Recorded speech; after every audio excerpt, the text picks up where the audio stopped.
Okay, so I'm in our bathroom tub. ProSol Works Medium Solution does a really nice job at cutting through the soap scum and the dirts and all that stuff. They're lining against your bathroom tub and that sort of thing. So we just spray it on and we let it sit for 10 seconds to 30 to 45 seconds maybe. And you can see that as it starts working, you can see it's starting to release. So we test the releasing process so that we make sure that it releases so we can work less and the product works better for you. So any kind of coating that the tub might have, it's going to protect it. It won't harm that surface at all.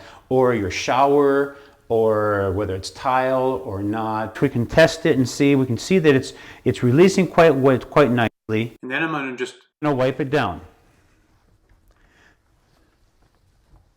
You can see how well this is cleaning up nicely.